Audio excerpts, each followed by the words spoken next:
What would you do if the only dry thing you owned was wrapped around your sleeping child, and 20 steps ahead, someone put their toes on the wrong side of the rail? The rain on the Brooklyn Bridge came sideways, a silver sheet tugged by a stubborn wind. Kai Morales kept his head down and his daughter closer. Mary was 2.5 and asleep against his chest, zipped into his coat like a secret the storm wasn't allowed to touch. His shirt was soaked, his spine a single ache from back-to-back shifts, his mind quiet in the way exhaustion makes it. He almost missed her. The mist thinned and a shape sharpened. Bare feet, a dress glued to shaking legs, fingers splayed on a slick cable, knuckles white. She stood past the safety of the walkway with the measured stillness of someone telling themselves to be brave the wrong way. Kai didn't think. He moved. He twisted so Mary stayed shielded, sprinted the last yards, and threw his arm out at the exact moment the stranger's foot slid. His fingers caught her wrist. The three of them became a swinging equation over black water. A father, a child, and a stranger who had run out of reasons to stay. Kai's knee smashed the rail and bright pain flashed up his thigh. Mary woke with a cry, burrowing deeper beneath the coat. "I've got you," Kai rasped. "Help me help you." Knee. Rail. Yes. Right there. The girl's breath came in quick, hot bursts that smelled like panic. Inch by inch, he dragged her toward him, set Mary down on the planks for one heartbeat, grabbed with both hands and hauled. The stranger's knee cleared iron. Her hip thumped wood. She folded into him, all shivers and wet hair, and the sound of a sob remembering how to be a laugh. They made it to the bus shelter at the end of the span, a rectangle of buzzing light that felt like mercy. Kai wrapped his only coat around her and swayed Mary in his arms. "I'm Kai," he said, voice sanded down by the wind. "This is Mary.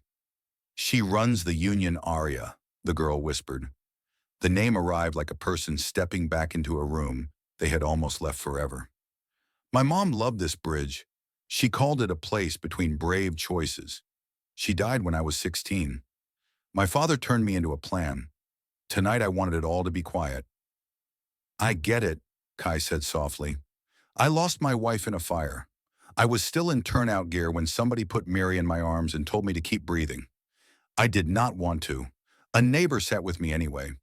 When you feel like you're falling, somebody sitting is a kind of rescue."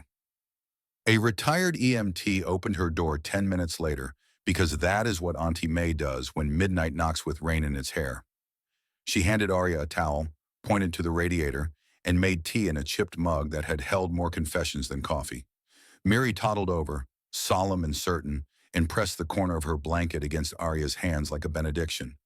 "Warm," she announced. It split something open in exactly the right way. Aria let out a breath that sounded like the first one after too long underwater. They sat at the kitchen table and let the quiet do most of the work. Kai told the gentlest version of Celeste in the fire, wrapping the sharpest facts in soft cloth so they wouldn't cut anyone. Aria shared just enough. A father whose calendar had more power than his heart. An arranged partnership dressed up as love. A future where she felt like a signature more than a person. Auntie Mae didn't give advice. She buttered bread and slid it onto the table, because hunger and sorrow often hold hands. Before dawn, Aria left a note weighed by an empty cup. "Thank you for holding on when I couldn't. I'll try now. A." There was no number, no last name. Kai tucked the note into his wallet behind a daycare photo and a hospital bracelet. Some artifacts live there because they insist on reminding you who you are. Weeks bent forward. Work, bills, bedtime stories read twice because Mary always asked for the same page. Then a scaffold sighed and betrayed him. The drop was short and brutal, the kind that erases all the frames between one breath and the next. Hospital light, beeping, ribs that felt like broken piano keys. On day 3, when oatmeal meant morning, hydrangeas the color of sky walked into the room.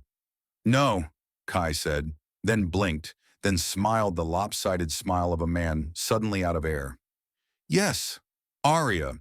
"Hey," she whispered. "I heard." "How?" "I went back to Auntie Mae's. She gave me just enough to find you when the neighborhood blog posted about the accident." She sat, setting the flowers down with hands that trembled. I should tell you the part I skipped. My name is Aria Vale. The name rearranged the air. Vale as in buildings with their surname on the roofline. Vale as in something that could buy a skyline. Kai nodded like she had told him she preferred tea without sugar. Okay, he said. The relief that bled across her face made the heart monitor quicken by half a beat. She stayed, and something patient started exactly where an ending almost had. I want to say this out loud because stories like this get drenched in music they don't need. Most rescues are simple: a borrowed t-shirt, a towel, a good cup poured into shaking hands. A person who refuses to run when the room fills with tears. It isn't cinematic. It's how the world stays livable. Aria became a rhythm. She learned the nurses' names and how to angle the blinds so the light didn't throw a headache at his eyes. She brought soup that tasted like someone's grandmother had blessed it. She brought a sketchbook for Miri and a smaller one for Kai because dignity ties itself to the smallest gifts. When the hospital bill arrived wrapped in a white envelope with the nerve to look innocent, she paid it quietly and told nobody but Auntie Mae. The next week, Kai slid an envelope beneath her sketchbook with 41 crumpled dollars and a note. For the bill, I will keep paying. Dignity matters to me. N. Another envelope followed, then another. The numbers were small. The message was not. As his ribs knit and his head stopped ringing, they took slow walks under shy leaves. What does starting over look like for you? Aria asked one afternoon while Mary threw her whole soul into the task of blowing a dandelion bald. A backyard, Kai said. Bare feet for Mary. A kitchen that always smells like something is about to come out of the oven. Tools in a cabinet instead of in a box under the bed. A partner who laughs when money is tight and is quiet when sadness is loud. A small studio for me, Aria said. A room where people set down heavy things without having to explain. Color that listens. The sentence hovered between them like a walkway only they could see. They did not step out yet. It was enough to name it. Then a photo taken through a cafe window became a headline.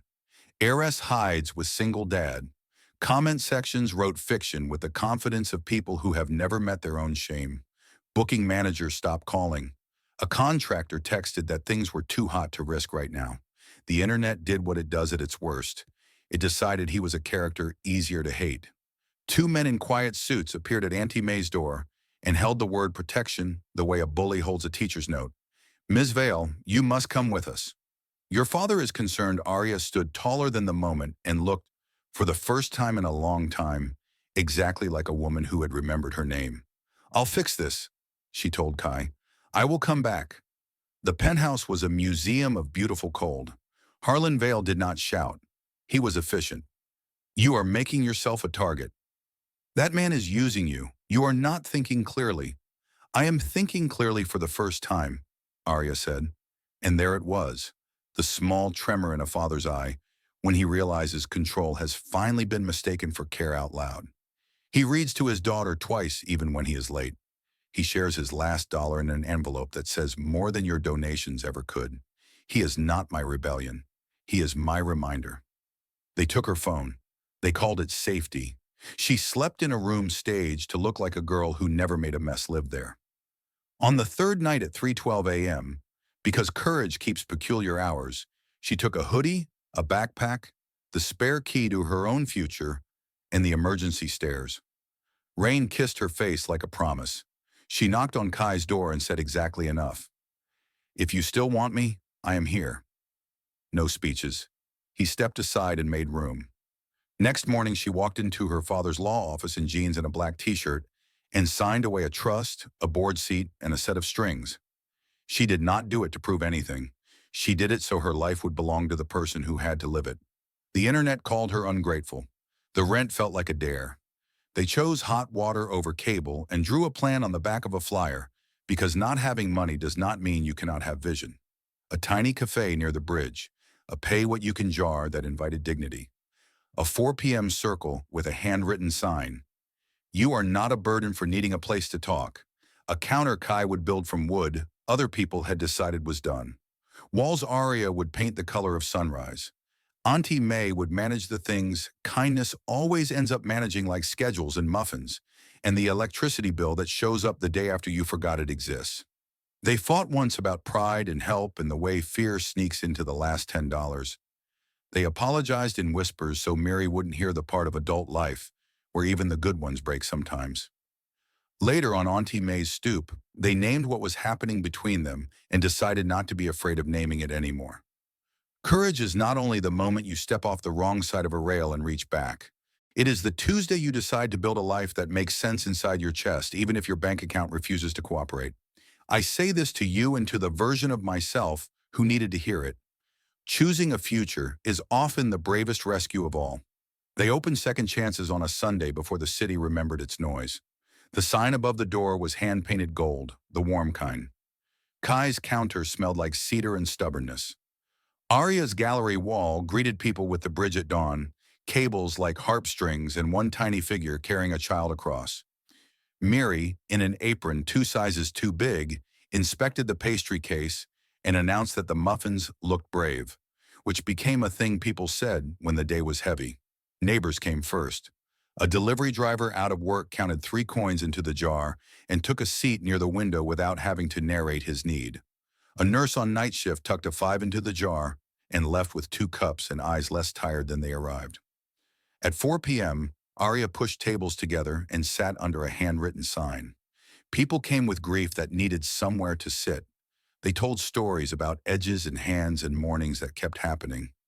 Nobody fixed anything. They listened. Kai kept a kettle warm, adjusted a wobbly chair, and ran interference on the espresso machine with the quiet competence of a man who understood that safety is built one small kindness at a time. One afternoon the door opened, and the room went still like a tide deciding which way to go. Harlan Vale stood there in a gray suit that had learned, finally, how to be soft. He looked older than the magazines allowed, like honesty had found his face. "Coffee," he said, voice slow, "and something for your jar." He walked to the counter, paid like a person, and slid a folded document into the glass cylinder. Outside, cameras breathed against the window. Harlan stepped onto the sidewalk, faced them, and said words none of them had practiced for. "My daughter is not a story. I confuse control with care. I am sorry." He did not look back for applause. He took his paper cup and left with the humility of a man in his first year of learning. Aria opened the document later by the mop sink. A donation had been made to the Second Chances Foundation in memory of her mother, irrevocable and quiet. In the margin, in her father's hand, 4 words lived. "For your colors, always." She cried, not because they needed the money that day, but because she had finally been seen in a language that did not try to own her. 2 weeks later, a barista across the river called the café. "There is a boy on the rail. Please." Aria and Kai did what people do who know the map. They left a note for Auntie Mae, asked the neighbor to watch Miri for 1 hour, and ran. Rain had started again. Drizzle soft as a whisper. Sirens were still blocks away. They did not bargain. They did not lecture. They stood close enough for the boy to feel a person beside him. Aria told him her name. She said she had stood where he was and that the river did not deserve his body. Kai told him help was on the way and that right now his whole job was 1 breath and then 1 breath more. First responders arrived and did the sacred work they have trained to do. As they pulled him to the safe side, the boy looked at Aria as if someone had turned on a lamp. "Thank you for speaking like I was still in the room," he whispered. It wasn't dramatic. It was a life. There was pushback, of course. A stranger came in one day to sneer that Aria was playing waitress and Kai was playing saint. Kai pointed calmly to the sign by the register that read, "Be kind or be elsewhere," and then returned to steaming milk for a woman whose hands shook. The man left to find a room more hospitable to cruelty. The café breathed again. They married under the bridge lights the following spring. Friends strung bulbs between beams. Auntie Mae read vows from a paint-spattered notebook that had survived more kitchens than most recipes.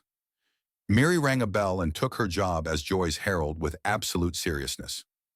Harlan arrived late and stood at the edge like someone trying to learn a new language in real time. He handed Miri a slim book. "The Bridge That Stays." The dedication was a sentence that felt like a new doorway. "For the girl who showed me how to cross." Aria hugged him without undoing the boundary that keeps love honest. Forgiveness didn't erase what had been done. It paved the road for what could be done next. After the last song and the last slice of cake, Kai and Aria sat on the cafe steps and watched the bridge cut the sky into pieces they knew by name. I spent so long surviving, I almost forgot how to live, Kai said. I spent so long being valuable, I almost forgot how to be loved, Aria answered. They promised the small, durable promises that hold. Honesty over comfort, laughter over receipts, a porch light for anyone stumbling toward the door. Morning brought a square of paper taped to the cafe window in block letters that made everyone who read them stand a little straighter. I didn't jump. Thank you. Customers smiled through tears. Some clenched their jaws at a world that made such notes necessary. All of them left different, and that is what good rooms do. They change how we walk back into our lives. Here is the strong ending you asked me to land. The bridge never changed. People did. A place that almost ended a life became an address where many began again. If that makes you happy, good. If it makes you love the ordinary heroes around you a little louder, better. And if it wakes a righteous anger in you for anyone made to feel disposable, perfect. Turn that anger toward building more doors. Turn it into a phone call, a coffee, a circle at 4 where no one has to pretend they are fine. If tonight is heavy for you or someone you love, reach out right now. In the US, call or text 988. In the UK and ROI, Samaritans are at 16123. Wherever you are, your local crisis line and the people who care about you would rather hear your voice at 2 in the morning than hear about you in the morning. You are not a burden. Your story is still being written.